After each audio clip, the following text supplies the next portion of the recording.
Hello everyone.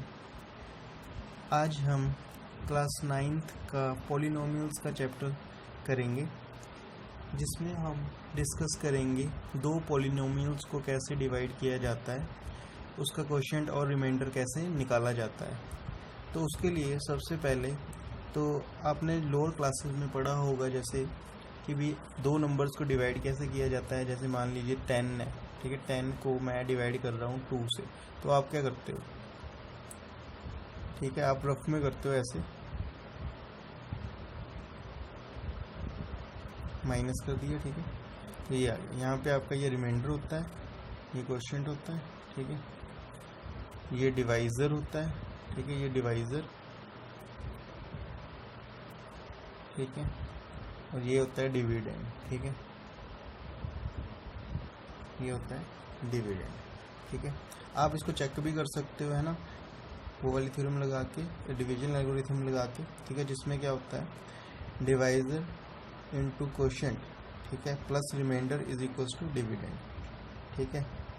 तो इसी प्रकार से हम दो पॉलिनोमियल्स को डिवाइड करते हैं। जैसे मान लीजिए आपके पास दो पॉलिनोमियल्स हैं, हम पॉलिनोमियल्स को डिनोट कैसे करते हैं, P x and Q x के साथ, ठीक है। अब पी एक्स को मान लीजिए हमने डिवाइड करना है क्यू एक्स के साथ, तो सबसे पहले इसकी ये जो है ये नॉन ज़ीरो होना ज़रूरी है, ठीक है, ये नॉन ज़ीरो होना ज़रूरी है, मतलब कुछ ना कुछ एक्सप्रेशन होना चाहिए क्यू एक्स का, क्योंकि हम वैसे भी लोअर क्लासेस में करते थे 5 को हम 0 से डिवाइड तो नहीं करते थे कभी, ना हम कर सकते हैं, ठीक है। तो इसी तरह से दो पॉलिनोमियल्स में भी यही रूल लगता है, हम किसी भी पॉलिनोमियल को, ठीक है, अगर डिवाइड करना हो दूसरी पॉलिनोमियल के साथ, तो दूसरी पॉलिनोमियल नॉन ज़ीरो होनी बहुत ज़रूरी है, ठीक है। अब दूसरी बात क्या, अगर मान लीजिए हमारे पास क्यू एक्स की जो डिग्री है, ठीक है, बड़ी हो जाए पी एक्स की डिग्री से, तो भी हम डिवाइड नहीं करेंगे, ठीक है। तो यहाँ पे एक चीज़ ये भी देखनी पड़ेगी हमें कि भाई पी एक्स की डिग्री, ठीक है, डिग्री ऑफ पी एक्स जो है वो ग्रेटर देन और equal two degree of Q x हो, फिर हम इसको डिवाइड करेंगे, ठीक है। और अब by this method dividend is equals to divisor into quotient plus remainder से भी इसको चेक कर सकते हो आपकी डिविजिबिलिटी ऑफ टू पॉलिनोमियल सही है या नहीं, ठीक है। तो उसको आप चेक भी कर सकते हो, ठीक है। तो हम अब इसको कैसे करेंगे, जैसे फॉर एग्ज़ाम्पल हमारे पास पी एक्स पॉलिनोमियल है, एक पी एक्स एग्जाम्पल लेते हैं, ठीक है। पी एक्स हमारे पास पॉलिनोमियल है x² - 1, ठीक है, और क्यू एक्स पॉलिनोमियल है। अब डिवाइड मैं अब डिवाइड की एग्जांपल देने लगा हूँ, तो फिर मुझे ये ज़रूरी है कि ये नॉन ज़ीरो लेना पड़ेगा पॉलिनोमियल, और साथ में इसकी जो डिग्री है, ठीक है, वो पी एक्स की डिग्री से मतलब कम या फिर इक्वल होनी चाहिए, ठीक है। तो जैसे मैं यहाँ पे अगर मान लो ये ले लेता हूँ, ठीक है, तो अब मैं डिवाइड करता हूँ, इसको कैसे करूँगा, मैं क्या कर रहा हूँ, पी एक्स को डिवाइड कर रहा हूँ क्यू एक्स, तो क्यू एक्स को बाहर रखूँगा, तो ऐसे रखूँगा, अंदर रखूँगा पी एक्स, ठीक है। अब डिवाइड करता हूँ, ठीक है। तो अब मैं सबसे पहले क्या देखूँगा यहाँ पे कि मेरा x² कैसे बनेगा, x को मैं किससे मल्टीप्लाई करूँ। जैसे यहाँ पे भी मैं क्या कर रहा था कि 2 को मैं किससे मल्टीप्लाई करूँ कि 10 बन जाए, तो मैं ये अपनी तरफ से ढूंढता था फैक्टर, ठीक है।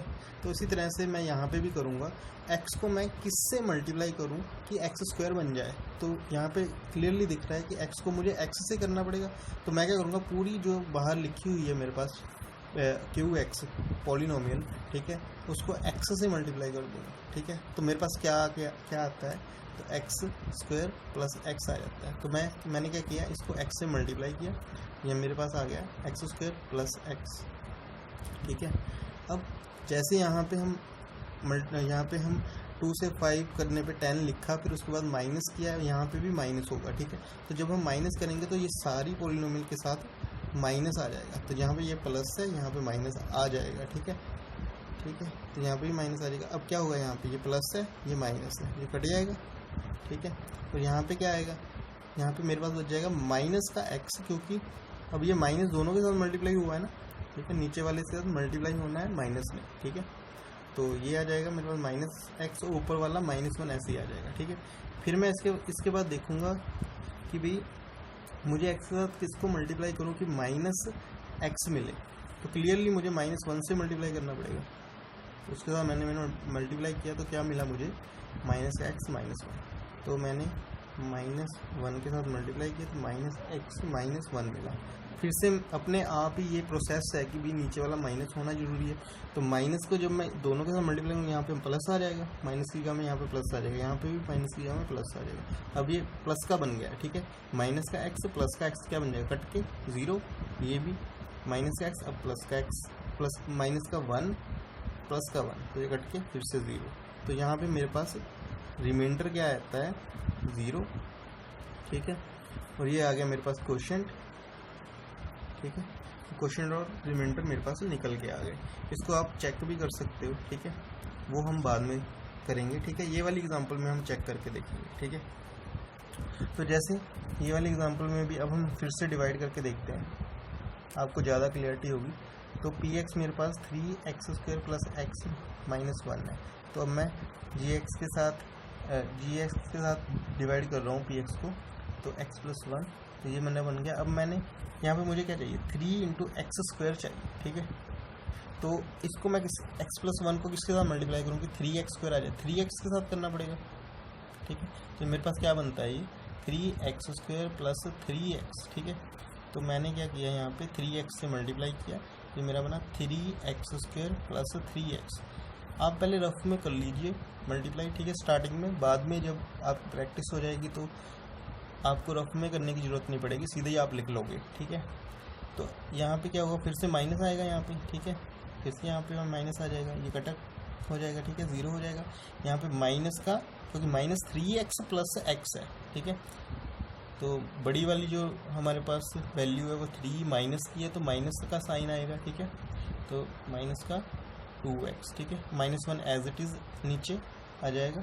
तो फिर उसके बाद अब मैं फिर से देखूंगा कि भाई x को मैं किसके साथ मल्टीप्लाई करूं कि माइनस का 2x बने, तो क्लियरली मुझे पता लग रहा है कि भाई माइनस के 2 से मल्टीप्लाई करना पड़ेगा, ठीक है।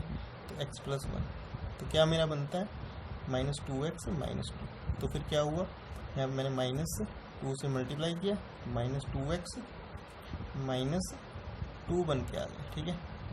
अब यहाँ पे फिर से मेरा ये माइनस, इस सारी टर्म को माइनस से मल्टीप्लाई करना पड़ेगा, ये प्लस का बन जाएगा, ये भी प्लस का बन जाएगा, ठीक है। ये अब ये माइनस का है, ये प्लस का है, ये कट गए, ठीक है। यहाँ पे अब प्लस का 2 माइनस का 1 कितना आ गया, 1 आ गया ना। अब देखिए यहाँ पे हमने कब तक डिवाइड करते जाना है, जब तक जो डिग्री है इसकी डिग्री क्या है, 1 है ना, ठीक है, और इसकी डिग्री क्या है, यहाँ पे तो इसकी डिग्री 0 है, ठीक है, x × 0 करके लिखूंगा, ये पॉलिनोमियल की डिग्री क्या है, यहाँ पे 0 है। तो इसका क्या मतलब हुआ, अब इसकी डिग्री जो है बड़ी हो गई ना इससे, ठीक है, जब तक इक्वल या फिर बड़ी ना आती जाए, ठीक है, तब तक हम डिवाइड करते जाएंगे, ठीक है। जब इसकी डिग्री जो हमारे पास gx है, इसकी डिग्री, ठीक है, वो मतलब कि छोटी रहेगी, ठीक है, तब तक हम डिवाइड करते रहेंगे, ठीक है। अदरवाइज फिर हमारे पास रिमाइंडर निकल के आ जाएगा, तो यहाँ पे रिमाइंडर क्या हो जाएगा, अब हम डिवाइड नहीं कर पाएंगे, ठीक है, तो रिमाइंडर मेरे पास आ जाएगा 1, ठीक है। यहाँ पे मेरे पास क्वोशिएंट आ गया 3x -2, ठीक है। तो आप इसको वेरीफाई भी कर सकते हो, चेक करते हैं इसको हम रफ में चेक करके देख लेते हैं, आपको चेक करके भी दिखा देता हूँ मैं, ठीक है। क्या होता है हमारे पास, ये हमारे पास क्या है, डिविडेंड है, ठीक है। डिविडेंड क्या है, 3x² + x -1, ठीक है। ये बनना चाहिए कैसे, इसको मैं इसके साथ मल्टीप्लाई करूँ, मतलब डिवाइज़र को मैं मल्टीप्लाई करूँगा 3x -2 क्वोशिएंट के साथ, और प्लस करूँगा मैं रिमाइंडर, तो ये बन के आना चाहिए, ठीक है। रिमाइंडर मेरा 1 है, तो ये बनना चाहिए ये, ठीक है। तो इसको मैं कैलकुलेट करता हूँ बनता कि नहीं बनता, ठीक है। x को इसके साथ मल्टीप्लाई कीजिए, तो 3x² -2 आ गया, 2x आ गया, ठीक है। x को जब दोनों के साथ मल्टीप्लाई करूँगा, ठीक है, फिर ऐसे प्लस 1 को मैं अब इन दोनों के साथ करूँगा, तो 3x -2 आ गया, फिर यहाँ पे +1 ऑलरेडी था, ठीक है। तो यहाँ पे क्या बन के आ गया, 3x², यहाँ पे क्या हो गया, प्लस का x माइनस का 1। तो देखिए क्लियरली हमें दिख रहा है ये जो मेरा डिविडेंड बन के आ गया, ठीक है, ये डिविडेंड बन गया ना। तो हमारी जो डिवीजन एल्गोरिथम थी वो क्या होगी, होल्ड हो गई है। ठीक है, तो ये चेक हो गया कि भाई ये सही किया है हमने क्वेश्चन। ठीक है, आप चेक भी कर सकते हो। ठीक है, क्वेश्चन को। ठीक है, अच्छा आगे एक और क्वेश्चन है। ठीक है, इसको भी करके देख लेते हैं हम। ठीक है, अब हमने इस पॉलिनोमियल को डिवाइड करना है इससे, तो इसको बाहर रखेंगे और इस पॉलिनोमियल को रखेंगे अंदर। ठीक है, 3x² 3x + 1। ठीक है, अब मैं x³ मेरा कैसे आएगा, x को मैं किससे मल्टीप्लाई करूँ, x को मुझे क्लियरली x² से मल्टीप्लाई करना पड़ेगा तभी x³ आएगा। तो x² से मैंने मल्टीप्लाई किया तो x³ आ गया। ठीक है, अब यहाँ पे मेरा माइनस हो जाएगा, कट, फिर ये एज इट इज़ नीचे आ जाएगा।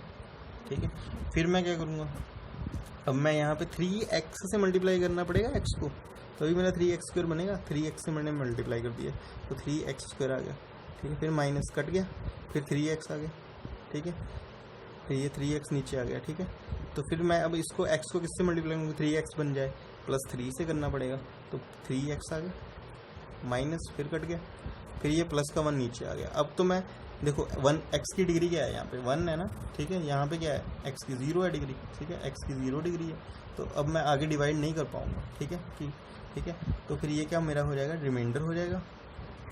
ठीक है, ये मेरा क्वेश्चन हो जाएगा। ठीक है जी, ठीक है, तो आप ट्राई करिएगा इनके क्वेश्चंस डिविजिबिलिटी के, अब आपके क्वेश्चंस इजीली हो जाएंगे। ठीक है, आगे है हमारे पास रिमाइंडर थ्योरम। ठीक है, अब रिमाइंडर थ्योरम क्या है। ठीक है, अब देखिए हमने क्या किया था ऊपर कि भाई किसी भी पॉलिनोमियल को, ठीक है, जब दूसरी पॉलिनोमियल से डिवाइड करते हैं हमारे पास कोई रिमाइंडर निकल के आता है। ठीक है, अब रिमाइंडर थ्योरम क्या बोलती है कि भाई हमारे पास बिना कुछ डिवाइड किए ही हम रिमाइंडर निकाल सकते हैं। ठीक है, तो हमारे पास जैसे कोई पॉलिनोमियल दी होगी, ठीक है, मान लीजिए हमारे पास ये पॉलिनोमियल दी हुई है, ये ऊपर वाली ही पॉलिनोमियल दी है, आपको वेरीफाई करके दिखाता हूँ मैं। ठीक है, मान लीजिए आपके पास ये ऊपर पॉलिनोमियल दी हुई है x³ + 3x² + 3x + 1। ठीक है, आपने रिमाइंडर निकालना है। ठीक है, कब रिमाइंडर निकालना है, जब px को मैं डिवाइड करूँ gx जो मेरा x है। ठीक है, तो आप क्या करोगे, सबसे पहला स्टेप क्या होगा, gx जो भी दिया हुआ है उसको 0 के इक्वल रखो पहले तो। ठीक है, तो जो भी वहाँ से वैल्यू x की निकल के आएगी उसको px में पुट कर दो। ठीक है, तो यहाँ पे x को जब मैंने gx को इक्वल टू 0 किया, इक्वल टू 0 किया तो x की वैल्यू 0 आ गई, इसको मैं px में रखूँगा। अब मतलब x की जगह में मैं क्या करूँगा, पुट करूँगा x = 0 इन px। ठीक है, तो मेरा क्या निकल के आएगा, p0। ठीक है, x की जगह में 0, जहाँ जहाँ x है वहाँ वहाँ 0। ठीक है, 0³ 3 0² + 3 × 0 + 1। ठीक है, तो 0 का क्यूब क्या होगा, 0, 3 × 0 0, यहाँ पे 0 आ गया, 3 × 0 यहाँ पे भी 0 आ गया, यहाँ पे 1 आ गया, तो 1 निकल के आ गया ना। तो अभी हमने डिवाइड करके भी तो यही निकाला था ना कि रिमाइंडर यहाँ पे क्या आया था, 1 आ गया था, अभी भी 1 आ रहा है ना, देखो। ठीक है, तो हमारी वेरीफाई होगी ना रिमाइंडर थ्योरम। तो ये होती है रिमाइंडर थ्योरम। ठीक है, तो ऐसे हम एक और क्वेश्चन करते हैं। तो ठीक है, तो जैसे अब हमारे पास स्टेप्स क्या बन के आते हैं, देखो जब भी हमें रिमाइंडर थ्योरम से रिमाइंडर निकालने को बोला जाएगा, ठीक है, तभी हम ये स्टेप्स फॉलो करेंगे। ठीक है, तभी हम रिमाइंडर थ्योरम लगा सकते हैं। ठीक है, अदरवाइज़ अगर आपका कोई कॉम्पिटिटिव एग्ज़ाम है तो उसके लिए ये थ्योरम अच्छे से काम आएगी। ठीक है, बट सब्जेक्टिव अगर आप पेपर दे रहे हो कोई, ठीक है, उसमें जब तक कहा ना जाए तब तक आप अप्लाई मत कीजिएगा। ठीक है, बाकी वेरिफिकेशन के लिए आप कर सकते हो। ठीक है, अब रिमाइंडर थ्योरम में क्या है कि रिमाइंडर थ्योरम में यहाँ पे जो gx दी जाती है हमेशा एक 1 डिग्री की पॉलिनोमियल होती है।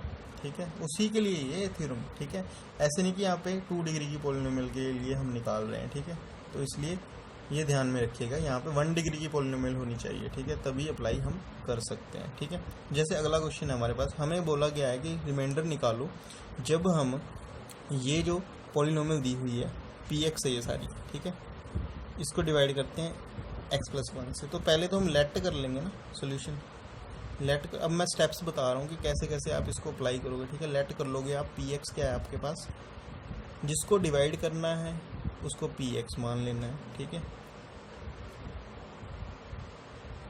ठीक है, अब जिससे डिवाइड करना है उसको gx मान लेना है। ठीक है। अब दूसरा स्टेप क्या है फिर, दूसरा स्टेप ये है कि आप gx को इक्वल टू 0 लिखोगे, ठीक है। वहाँ से आप क्या करोगे, x का वैल्यू निकालोगे, वो क्या आ गया -1, ठीक है। अब ये -1 जो आया है, ठीक है, उसको आप पुट करोगे, put x equal to -1 in px में, ठीक है। तो हमारे पास क्या निकलेगा, वी गेट, क्या मिलेगा हमें, -1, मतलब x की जगह में जहाँ जहाँ पे x है वहाँ पे -1, तो -1 का क्यूब, ठीक है, प्लस 3 -1 का स्क्वायर प्लस 3 -1 प्लस 1, ठीक है। तो क्या बनेगा यहाँ पे, -1 को 3 टाइम्स हम मल्टीप्लाई करेंगे तो क्या बनेगा, -1, ठीक है। -1 इंटू -1 इंटू -1, ठीक है। यहाँ पे फिर -1 का स्क्वायर हो रहा है, मतलब -1 2 बार मल्टीप्लाई हो रहा है, तो यहाँ पे 1 ही आ जाएगा, ठीक है। 3 इंटू 1 क्या आ जाएगा, प्लस का 3, ठीक है। यहाँ पे क्या आएगा, प्लस माइनस क्या हो जाएगा, माइनस, और 3 इंटू 1 3 प्लस 1, तो यहाँ पे देखिए -3 से प्लस का 3 कैंसिल, 1 से -1 कैंसिल, तो क्या आ गया यहाँ पे 0। मतलब यहाँ से हमें क्या पता लग रहा है कि p ऑफ -1 क्या आ गया, 0। तो यहाँ से हमें ये पता लग रहा है कि जब हम, ठीक है, इस जो पोलिनोमियल, जो px पोलिनोमियल है, ठीक है, उसको डिवाइड करेंगे gx से, तो वो पूरा पूरा डिवाइड हो जाएगा, मतलब रिमाइंडर 0 आ जाएगा, ठीक है। तो पूरा पूरा डिवाइड हो जाएगा। तो मतलब अब हमें अगर चेक करना हो कि भाई कोई लीनियर मतलब 1 डिग्री की पोलिनोमियल से अगर हम डिवाइड कर रहे हैं किसी पोलिनोमियल को, ठीक है, तो रिमाइंडर क्या आने वाला है, या फिर पूरा पूरा डिवाइड होता है कि नहीं होता है, ठीक है, उसको फाइंड करने के लिए हम ये थ्योरम अप्लाई कर सकते हैं, ठीक है। तो आपको वहाँ से पता लग जाएगा, ठीक है। एक और क्वेश्चन करते हैं हम, जैसे ये हमारे पास क्वेश्चन है, find the remainder when x³ - ax² plus 6x - a is divided by x - a। तो जिसको हमने डिवाइड करना है उसको हम क्या करेंगे, पहले तो px मान लेंगे, ठीक है। तो px मान लिया हमने, लेट कर दिया यहाँ पे, let px equal to square plus 6x - a, ठीक है। ये हमारा px हो गया। अब हम क्या करेंगे, दूसरा gx मान लेंगे जिससे डिवाइड करना है, ठीक है, उसको gx मान लेंगे। अब gx को हम इक्वल टू 0 पुट कर देंगे, तो क्या आ जाएगा हमारे पास, x - a इक्वल टू 0। यहाँ पे x कितना आ जाएगा, a। अब हम क्या करेंगे, पुट करेंगे x equal to a in px, ठीक है। तो हमारे पास क्या निकल के आएगा, वी गेट, हम एक्चुअली रिमाइंडर फाइंड आउट करना चाहते हैं ना, रिमाइंडर बोला है, तो हम यहाँ पे रिमाइंडर थ्योरम अप्लाई कर लेते हैं, ठीक है। तो p ऑफ a क्या बन जाएगा मेरा, x की जगह में a, x जहाँ जहाँ पे x लिखा है वहाँ पे a लिख दो, ठीक है। a³ minus a into a², ठीक है, plus 6 into a minus a, ठीक है। तो यहाँ पे क्या बना हमारे पास, a³ माइनस, यहाँ पे भी फिर a³ आ गया, प्लस 6a माइनस a। अब ये तो कैंसिल हो गया, ठीक है। तो 6a माइनस a कितना आ गया, 5a, ठीक है, 5a, ओके। तो pa मतलब रिमाइंडर कितना आ गया, 5a आंसर, ठीक है। तो आपको अगर इस वीडियो में कोई भी प्रॉब्लम आई हो, ठीक है, आप कमेंट बॉक्स में ज़रूर कमेंट कीजिएगा, और इसको सब्सक्राइब भी कर लीजिएगा चैनल को, ताकि आपको अच्छी वीडियोस आगे मिलती जाएं, ठीक है, आप अच्छे से समझ पाओ मैथमेटिक्स को, ठीक है। Thank you very much.